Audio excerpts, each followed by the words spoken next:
어렵고 무거운 주제들을 티슈처럼 가볍게 뽑아 토론해봅시다. 안녕하세요. 2030 티슈 토론의 이채은입니다.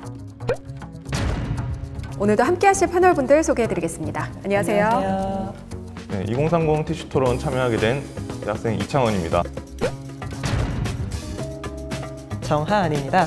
오늘 재밌는 의견 많이 나눴으면 좋겠습니다. 감사합니다. 네, 2030 티슈 토론 본격적인 시작에 앞서서 룰을 설명해드리겠습니다.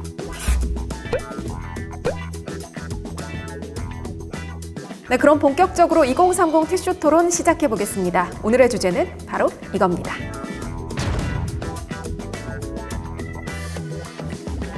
네, 기업이 파업 노동자에게 손해배상 청구를 하지 못하도록 제한하는 일명 노란봉투법이 이번 정기국회 핵심 쟁점 법안으로 떠오르고 있습니다.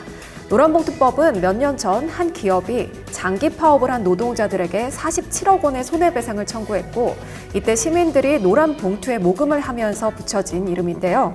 헌법에서 정한 노동 3권, 단결권, 단체 교섭권, 단체 행동권을 확대하고 보장해야 된다는 입장과 기업의 재산권을 보호해야 된다라는 입장이 치열하게 대립하고 있습니다. 네, 이 노란봉투법에 대해 2030 청년들은 어떻게 생각하는지 들어보겠습니다. 네, 어느 분부터 말씀해 주실까요? 제가 먼저 얘기해 보도록 하겠습니다. 네. 노란봉투법에 찬성하는 입장인데요. 저는 노란봉투법의 쟁점은 크게 세 가지입니다. 첫 번째는 우리나라의 간접 고용이 증가하면서 원청과 하청 사이에 하청 노동자에게 실질적 지배력을 가지는 게 원청일 때 쟁의행위와 교섭을 허용하자라는 얘기가 있고요. 두 번째로는 쟁의행위에 대해서 합법으로 허용하는 목적의 범위를 확대하자는 것입니다. 지금은 보통 임금 인상이나 어떤 노동 환경에 대한 얘기만 인정을 해주고 있는데요. 민영화나 구조조정에 반대하는 경우에도 파업의 합법성을 인정해 주어야 한다라는 얘기가 많이 나오고 있습니다. 마지막으로 처음에 얘기하신 손해배상 청구를 하지 못하도록 하자라는 얘기가 있는데, 정확히 말하자면 손해배상 청구를 아예 제한하는 것이 아니라 폭력이나 파괴 같은 명확한 불법의 경우에는 손해배상을 충분히 청구할 수 있도록 하고 있고요. 불법 파업으로 인정이 되더라도 손해배상을 청구하지 말자라는 것은 개개 조합원에 대해서 하지 말자라는 것입니다. 왜냐하면 조합원에게 47억 원 같은 큰 금액의 손해배상을 청구하면서 그 개인의 삶이 굉장히 무너지는 경우가 많이 있었기 때문이에요. 저는 이런 입안이 충분히 지금 노동 환경을 봤을 때 필요하고 가능한 범위라고 생각을 하기 때문에 찬성 입장에 서게 되었습니다. 네, 찬성 측에서는 우리나라의 고용 환경을 우선 고려해야 된다는 부분과 또 노동자들의 노동권을 보호해야 된다, 이런 입장을 말씀해 주셨고요. 반대 측에서는 어떤 입장이신가요? 두 가지의 근거를 들어서 반대하겠습니다. 첫째로 이 노란봉투법이 통과되게 될 경우에 이제 노조의 불법 파업에 대해서 면죄부를 부여하게 될 수 있습니다. 이 노란봉투법 3조의 2항을 보면은 이 폭력이나 파괴 행위로 인해 발생한 손해라도 그것이 노조에 의해 계획된 것이라면 이제 노조 개인에게 손해배상을 청구할 수 없다, 이렇게 되어 있습니다. 이 말인즉슨 폭력 파괴 행위를 해도 그 노조의 개인에게 청구할 수 없는 것이지요. 그것에 대해서 찬성 측은 이제 뭐 노조에게 책임을 청구할 수 있다, 이렇게 할 수 있지만 그 노조에게 청구하는 것 역시 이어서 나오는 3조의 2 손해배상에게 제한으로 인해서 그 책임이 각경되게 됩니다. 두 번째로 사법부는 현행법을 통해서도 이제 노동자들의 권리를 보장하고 있습니다. 이제 원청이 실질적으로 하청을 지배하는 그러한 구조, 그러니까 실질적인 지배력설, 이것이 인정되는 판례들이 실제로 있고요. 이것이 주류 학계에서도 인정되는 경향이 있습니다. 네, 지금 반대 측에서는 불법 파업에 대한 우려와 함께 현행법에서도 노동권을 보장하고 있다는 그 점을 들어서 말씀을 해주셨는데요. 이제 두 분이 자유롭게 토론을 해주시면 됩니다. 토론을 하시면서 티슈 찬스도 쓰실 수 있습니다. 네, 어느 분부터 말씀해 주실까요? 저부터 얘기하도록 하겠습니다. 네. 네, 일단 마지막에 현행법상 실질적 지배력이 인정되는 것이 주류학계의 이야기다라고 얘기를 하셨는데요. 그렇다면 주류학계의 이야기와 판례를 따라서 법이 개정되는 것도 충분히 이상하지 않아 보입니다. 이것이 법안으로 들어갔을 때 문제되는 지점이 있을까요? 그것은 이제 법원이 케이스 바이 케이스로 판단해야 되는 것이지 일률적인 입법으로 판단해서는 안 된다, 이렇게 할 수 있겠고요. 이게 원청, 그러니까 하청 노동자들이 원청에 대해서 그냥 일방적으로 요구를 할 수 있게끔 이 노란봉투법이 제정이 이루어지게 되면은 결국에 이 한국의 노동시장 구조가 대기업으로 일원화될 가능성도 있습니다. 원청에 대해서 일방적으로 요구할 수 있다라고 얘기를 하셨는데, 일단 제가 알기로는 하청 노동자들이 지금 우리 노동 환경이나 임금에 대해서 교섭을 하고 싶어도 원청에다 교섭을 신청해봤자 실제로 원청 회사에게서 설명을 들을 수도 없는 상황이라고 알고 있거든요. 그런데 거기에 대해서 일방적인 요구를 할 수 있다라기보다는 노란봉투법이 인정이 되었을 때 원청에 가서 우리는 왜 임금을 이렇게밖에 못 받고 왜 노동환경이 위험한지에 대해 설명을 드릴 수 있게 교섭 상황에서 원청 회사와 최소한 대면하고 이야기를 할 수 있게 인정을 해주는 것이라고 볼 수 있겠습니다. 대기업으로 일원화가 되고 있는 것은 이미 우리나라에서 큰 문제죠. 그런데 대기업이 일원화가 되고 있는 상황에서 대기업이 아래에 지배하고 있는 하청 노동자들이 대기업과 이야기를 하지도 못하는 상황이다? 이게 더 큰 문제가 아닐까요? 오히려 대기업으로 조금 모이게 되더라도 하청 노동자들이 대기업과 이야기를 할 수 있도록 이러한 노란봉투법이 인정이 된다면 그 일원화에 따른 부작용이 줄어들지 않을까라는 생각이 듭니다. 저는 오히려 대기업 일원화가 이루어지게 될 경우에 오히려 더 지금보다도 더 그런 노동자들의 권리가 보장되지 못할 것이라고 보고요. 최근 하청업체 같은 경우에도 원청의 실질적인 지배력을 가지고 있는 그런 하청들이 많았지만 최근에는 굉장히 전문화된 그런 하청들도 등장하고 있습니다. 이런 하청들의 경우에 노란봉투법이 통과되게 될 경우에는 이제 원청이 이 하청의 노동자들과 맺은 단체 협약을 하청의 이 사용주는 그것이 자신이 개입되지 않았음에도 불구하고 업주의 그런 자율성 침해 이런 논란이 발생할 수 있고요. 전 한 가지 궁금한 게 있는데 이 노란봉투법이 통과되게 될 경우에 손해배상의 청구의 제한으로 인해서 재산권의 침해가 일어날 수 있고 이러한 불법 파업의 면책으로 인해서 더욱 많은 파업이 발생할 수 있다고 보는데 이것에 대해서 조금 어떻게 생각하시는지 궁금합니다. 이번 연도에 일어난 대우조선의 파업 사건이 제일 대표적인데요. 대우조선 파업에서 노동자들에게 너희의 파업으로 인해서 우리에게 수백억, 수천억의 손해가 일어났다라고 얘기를 하면서 노동조합 간부들에게 10억이 넘는 금액들로 손해배상을 청구했다고 알고 있습니다. 그런데 이 노동자들이 이전에 받았던 임금은 야근에 특근까지 다 합쳐도 200만 원에서 300만 원 남짓이었는데요. 그런 돈으로 10억이 넘는 돈을 손해배상하는 게 사실상 가능할까요? 또 그거를 몇 명 10억씩 다 모은다고 해봤자 대우조선이 주상한 자기의 몇백억, 몇천억의 손해를 다 메꿀 수 있을까요? 둘 다 전혀 아닙니다.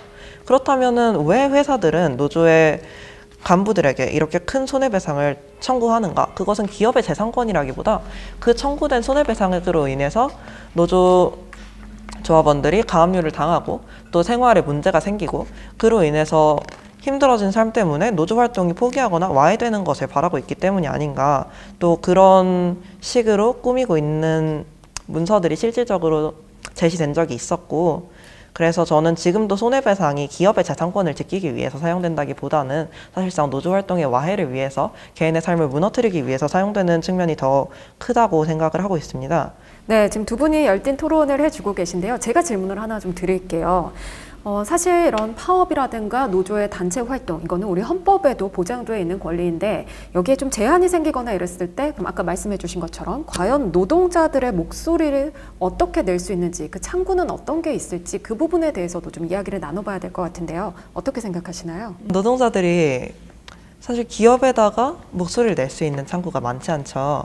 이렇게 쟁의행위를 해서 우리가 힘들다라고 얘기를 하거나 아니면 교섭을 신청하거나 언론을 이용한다던가 한 정도의 사실 창구밖에 없다고 보이는데 언론을 이용하는 방법이 굉장히 효율적이라고 생각을 하고요. 그리고 현재도 이제 중재위원회와 같이 노사 간의 그런 갈등을 중재해 줄 수 있는 방안이 있습니다. 결국에 기업의 입장에서도 이제 파업이 계속해서 이어진다면은 이거 생산 라인의 손해뿐만 아니라 기업의 이미지도 실추되기 때문에 기업 입장에서도 이러한 파업이 발생했을 경우에 어느 정도 원만한 합의를 위해서 노력하고 있다 이렇게 말씀드릴 수 있겠습니다. 네, 그렇다면 입법이 됐을 경우에 좀 갈등이 생겼을 때 대화보다는 좀 파업으로 이어지게 될 것이다 이런 우려의 목소리도 있고요. 이렇게 되면 또 기업은 채용 부담을 느껴서 고용에도 좀 제한이 있지 않을까 이런 목소리들이 있습니다. 여기에 대해서는 어떻게 생각하시나요? 이거야말로 노란봉투법에 대한 가장 큰 오해라고 생각을 합니다. 일단 노란봉투법이 노조에 힘을 실어주기 때문에 오히려 파업을 많이 하게 되고 불법 파업을 더 이끌어낼 것이다. 이게 말이 안 되는 건데 불법 파업을 하게 되는 사례가 보통 우리는 욕심쟁이니까 불법 파업해서 돈 더 많이 받아야지 이게 아니거든요.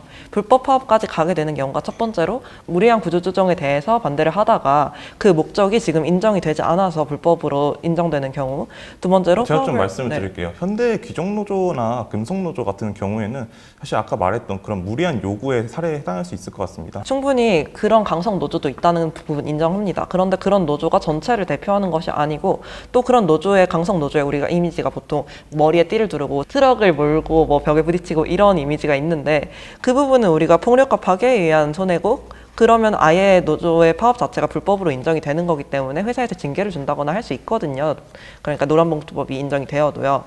그러니까 그런 강성 노조의 행위에 대해서는 저희가 그렇게 크게 얘기를 하진 않아도 될 것 같고요. 크게 얘기를 할 게 아니라 그게 가장 중요한 부분이라고 생각합니다. 저는 그게 전체를 대표하지 않는다고 보는데요. 전체를 대표하지 않는 부분에 대해서는 저도 동의를 하는데요. 네네. 결국에 노란봉투법이 통과되게 될 경우에 이 법안이 모든 그런 노조에게 해당이 되기 네. 때문에 그런 발생할 수 있는 부작용들을 충분히 고려해야 된다고 생각을 합니다. 과도한 폭력을 사용하는 강성 노조가 있다면 그거는 분명히 문제죠. 그런데 그런 부분에 대해서는 노란봉투법에서도 폭력이나 파괴 행위를 하게 되면 불법 파업으로 인정이 되는 거고, 그러면 회사에서도 징계를 사실 그 준다거나 부분에 할 수 있거든요. 네, 대시 찬스 쓰셨습니다. 회사에서도 그런 강성 노조에게는 충분히 징계를 줘서 최대는 뭐 퇴사를 시킨다거나까지 할 수 있는 거고, 또 아까도 말씀드렸지만 파업이라는 것 자체가 노동자들 노조에서 투표를 해서 과반수를 넘어야 되고, 또 파업을 하는 동안 전혀 임금을 받을 수 없고, 그런 부분에 있어서 굉장히 쉽지 않은 결정이거든요. 그런데 불법 파업이 남용될 거라는 생각은 조금 현실성이 없지 않나 생각이 듭니다. 징계를 줄 수 있다 이렇게 말씀하셨는데 결국에 징계를 주게 되면 또 다른 파업으로 이어지게 될 거라고 저는 생각을 하고요.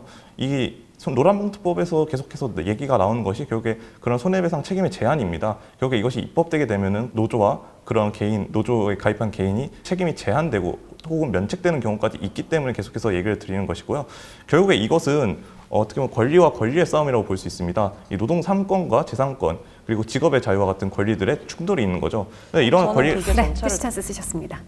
이런 권리의 충돌이 일어나는 경우에는 이제 그러한 권리가 침해될 경우를 고려해서 매우 신중하게 접근이 되어야 되고, 그런 침해가 일어난다 하더라도 그 침해는 최소한에 그쳐야 된다. 저는 이 점을 계속해서 강조를 조금 드리고 싶습니다. 네, 두 분 의견 잘 들었습니다. 굉장히 좀 열띤 토론을 해주셨는데요. 내용을 좀 정리를 해보면 찬성 측에서는 우리 노동자들의 권리를 보호해야 하고, 또 불법 파업에 대해서는 충분히 징계를 할 수 있기 때문에 그게 불법이 아니라면 이런 노동자들의 목소리를 낼 수 있어야 한다, 이런 말씀을 해주셨고요. 반대 측에서는 기업의 재산권을 보호해줘야 하는 부분도 있고, 또 현행법상 노동자들의 권리가 충분히 보호되고 있다라는 말씀을 해주셨습니다.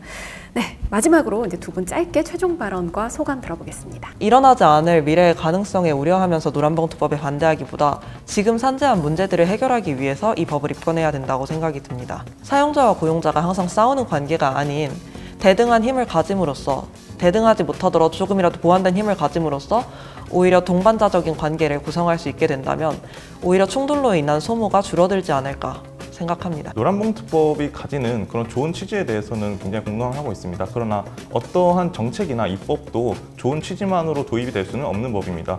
이 노동 3권을 두텁게 보호한다는 명분이 있으나 이제 재산권과 직업의 자유와 같은 다른 기본권을 침해하기 때문에 이러한 접근이 굉장히 신중하게 이루어져야 되고, 그런 침해는 최소한에 그쳐야 될 것입니다. 그러나 앞선 토론에서 보여드렸듯이 노란봉투법은 그러한 접근을 신중하게 접근하고 있지도 않고 침해의 최소한에 그치지도 않습니다. 그렇기 때문에 노란봉투법에 반대하는 바를 밝히면서 최종 발언 마치겠습니다. 네, 노란봉투법에 대한 여러분의 의견은 어떠신가요? 다양한 의견 댓글로 남겨주세요. 2030 티슈 토론은 새로운 주제와 함께 또 다시 찾아뵙겠습니다. 구독, 좋아요. 알림 설정 부탁드려요. 안녕.